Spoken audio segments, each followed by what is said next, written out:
So sooner or later, you're going to be at a jam and somebody's going to call a blues in a strange key.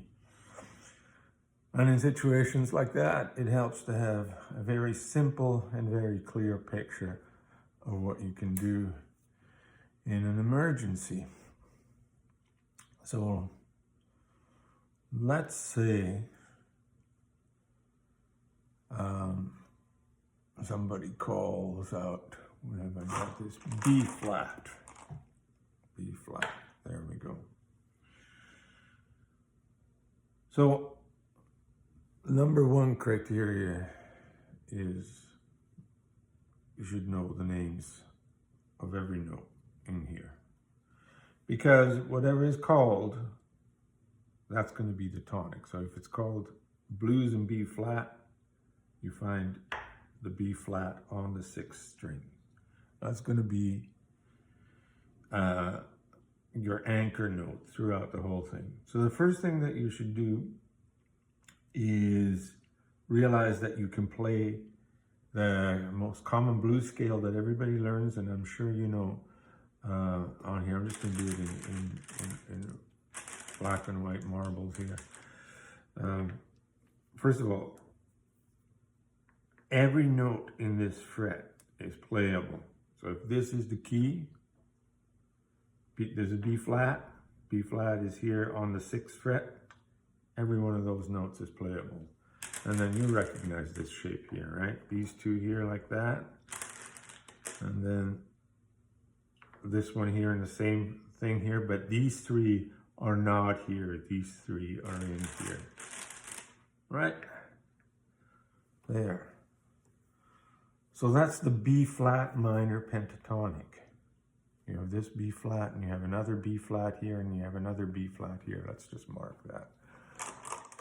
These are all the same note, but in octaves apart. So this note here is an octave higher than this note, but it's the same note. B flat, and going an octave higher yet, we have this note. So we have these three B flats in here. So if the key is called B flat, bang, that's when you find this, and you know that these are all your safest landing spots, right? And then, yeah, you can just solo using all of these notes. All of these notes will sound great over top of no matter what the rest of the chords are. If the blues is in B flat, you can hang out on this scale the entire time. It gets particularly interesting when you start to explore these notes in here. You know, realize these are going to be automatically tension notes, and that as soon as it starts to feel a little too uncomfortable for you, then you bounce back to one of these notes. And if you really want to feel settled, then make sure it's this teal note here denoting B flat, and in this case this is the tonic of the blues that we're playing. So this is the first shape that you should get down. So when B flat blues is called, so I'm going to play the chords for it. There's the 4 chord, and here's the 1 chord.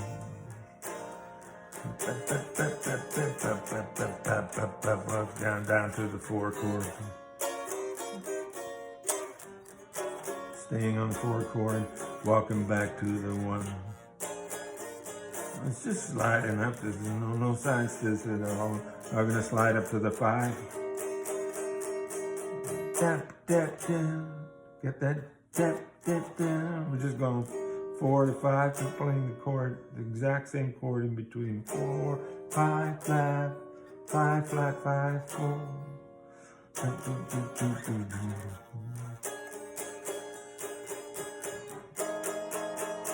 Jimi Hendrix chord there, right? That's just a 5 with that note. Sharp 9 on the top.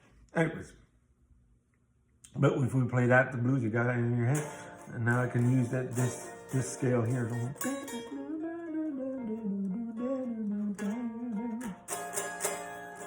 So when you hear me play melody notes, like right now, you just hear me going up and down the scale, and I hit a chord, then back to the scale again, then I hit a chord, hit the 5 chord, That's still from the scale. The 4 chord, back to the scale, back to 1 chord. I'm playing the Jimi Hendrix chord. Anyways, so this is the scale that you can solo over every one of those chords, even though we played the 1, the 4 and the 5 chord in that. We didn't have to change scales when we changed chords. So that's the first piece of, or the second piece of information. First piece of information you got to know is the names and the notes along this 6th string. If you don't know that yet, get to it. So that when a key is called, you can find the home note. So if the key of G is called, you instantly see, oh, that's there on the 3rd fret. Or if the key of A is called, oh, that's there on the 5th fret. Or if the key of E flat is called, what color is E flat? One of those dark yellow ones. There we go, the amber ones. E flat is called, it's here on the 11th fret, right? So now if key of E flat is called, I'm going to take this shape and move it over here. If the key of A is called, like, the whole shape goes down 1 fret. If the key of G is called, everything goes over to the purple fret here. So knowing the names of the notes, both the natural and the sharps and the flats, will give you access to the most important piece of information about where the key is rooted, okay? And then you know instantly that you can make this scale work over the entire blues. So even if you've never heard the song before, the scale is probably going to get you through. And if you spend a lot of time with the scale and start exploring the notes in between and the notes on the outside and all sorts of things, but always having a very strong picture of the scale, and especially where these landing notes are, you're gonna be able to develop a responsive vocabulary, so that as the chords change, you can keep this framework in mind, but also play the notes that emphasize the new chord that you're on. So that's the journey. But now the next step is to recognize where the other 2 roots are. This is the root of the 1 chord, right? Which is also called the tonic of the key. And now we need the root of the 4 and the 5 chord. I'm just going to show you the most important ones to visualize. The roots are, of course, all over, but so we have, let's just use this E flat right here. The 4th of B flat is E flat. But even if you don't know that, just know that it's the note that's direct in the same fret, directly 1 string higher, right? And then this is going to be an F note here, okay? So this relationship is going to happen, 1, 4, 5, okay? So wherever the root is, you just need to find the 4 and the 5. So if the key of G were called, I would have to find this note and this note. The one directly above the root, the tonic in the same fret, and then the one that's a whole tone over.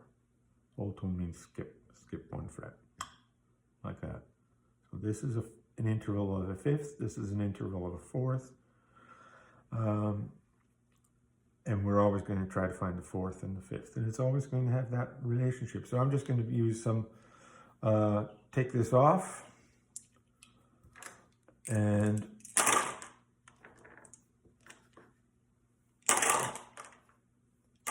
I'll show you an activity that really helps. So we're going to make white the root, regardless of what the name is. So if I make this the root, then it's going to be a blues in G. If I make this the root, it's going to be a blues in B flat, no, in C.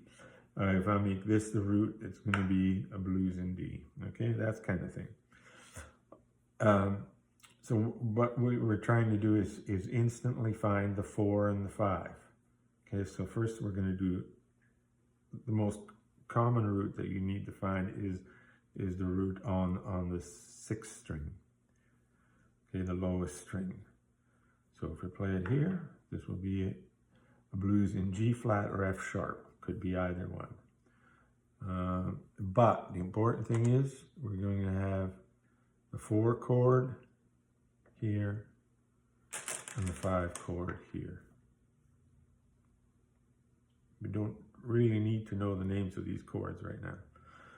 I mean, we do eventually, it'll help a lot for other things, but for getting oriented, just remember this is the 1, this is the 4, this is the 5, okay? This were the 1, then this would be the 4, this would be the 5.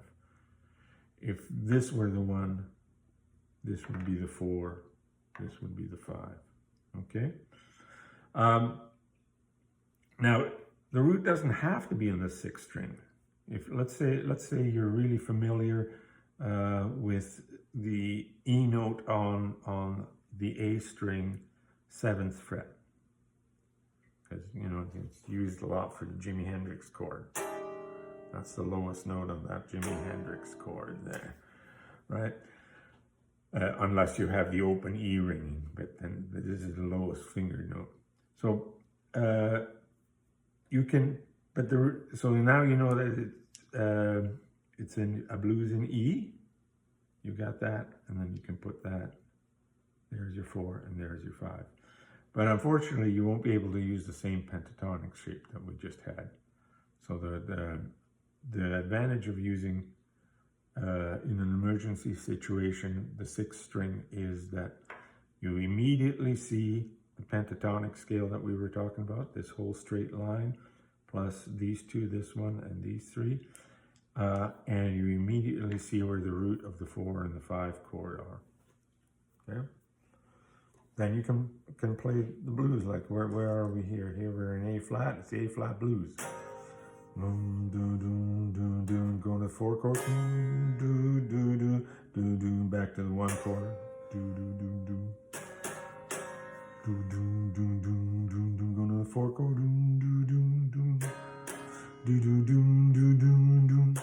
back to the 1 chord, that's what they call the turnaround.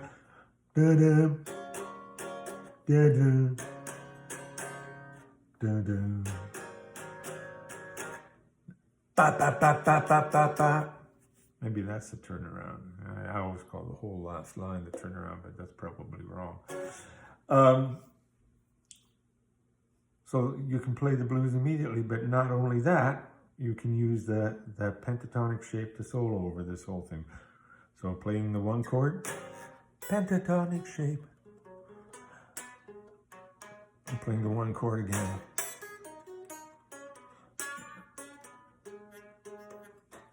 Playing the 4 chord, pentatonic shape, the same pentatonic shape. Playing the 5 chord,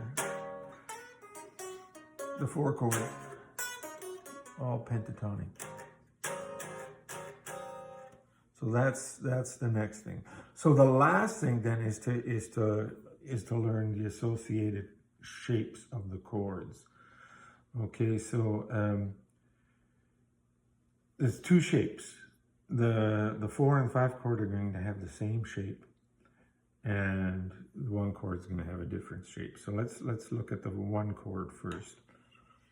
1 chord. I'm just going to use the black marbles to demonstrate this. You can basically bar. You put your finger across here, so you bar this entire thing. And then whatever notes aren't being fingered will ring here. So this one, and the bar, did I play this as a 7 chord? Yeah, I'm playing all of these as dominant 7 chords. Okay, so there we go, there we go, there we go, there we go. Okay, this is the root again, okay? So you got the root here, you got the root here. There is actually a root here, so you can go back and forth between playing the root, and the seventh. This is the seventh degree. If you went up the scale and counted 1, 2, 3, 4, 5, 6, you get 7, and then back to 1 again. Okay. So that's the first shape that you should memorize, right? You can have. I'm just going to put green marbles here to show that these can be fingered, but they won't sound because the higher note will mute this one out. So you can put for a bar chord, you can try to get your finger up, like that. Bar all of these, but when you put your fingers down here and here, this note will not sound. But that's part of the blues too, is this happens to be the minor third, this is the major third. So you get these here in the, if I'm that that's going back and forth between right.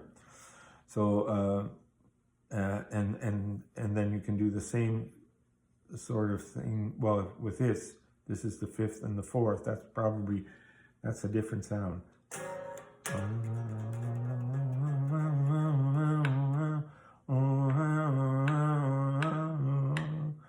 Right.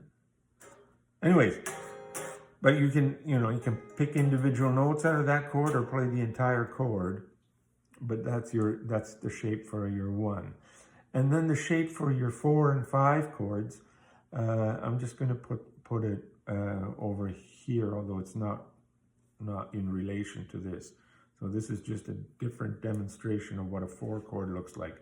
Let's pretend that it's anchored here, okay? So in fact, I'll do this. I'll take these two out because they were for demonstration purposes of how the bar works. But now I'm going to take this E, and I'm just going to pretend that we're still in this fret, but we want to mark it over here so we see it clearly by itself. So again, we can bar this entire thing here. So I'm going to start with green notes for barring. Okay, so there's the bar. It doesn't have to go all the way to here, although this is a fairly safe note to play as well because it's going to be the 5th of this. But if you really want to make the chord sound strong, you probably want the root of the chord as your lowest note. Okay, but so you have a five string bar there. And then all you need is this, which is the 5th of the root, and this, which is the 3rd of the root, or 10th. Why the 10th? Because once we get to the octave, 1, 2, 3, 4, 5, 6, 7, the next number is 8, 9, 10. The 8 is the same as the 1, the 9 is the same as the 2 and 3. So this is sometimes called the 10th because this would be the 3rd here. This is an octave higher than the 3rd, right?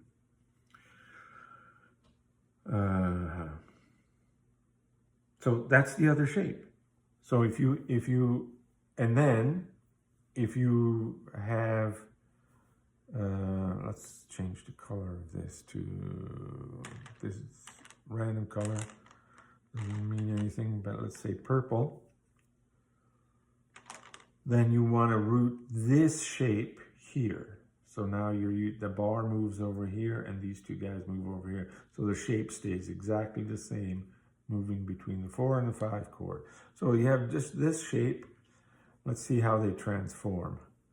So if you're playing this, then you're going to a 4 chord, then you just have to alter your fingerings to this. Just these 2 notes change and this one gets left out. This is still going to be barred in here. It's going to be in bar, so you have this shape happening. Oh, not without that. Then the 5 chord gets called. These 2 move over here, and the whole bar moves over here.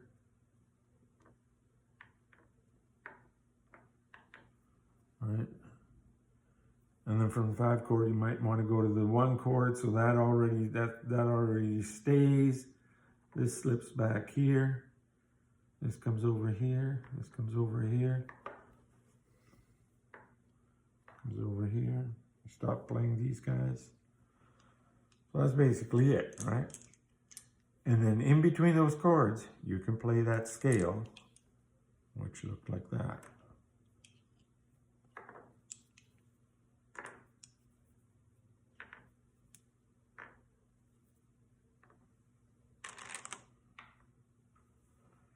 Okay, so quick review for emergency blues in any keys. Memorize the note names along the 6th fret. So you can instantly find the fret of the key that's being called. Realize that you can play the minor pentatonic, even if it's in a major key. This is what makes the blues so mysterious. You can play a minor pentatonic over top of all of these 3 major chords here, these 3 dominant chords. So realize that you can play this pentatonic, then realize that you can play the shape rooted off the 6th string as your 1 chord, and the same shape, this particular shape here, is going to be rooted off the 4 chord and rooted off the 5 chord. And with a little practice, just jumping this whole pattern from key to key, you'll be comfortable in playing in any key and not getting lost in the blues. Yeah.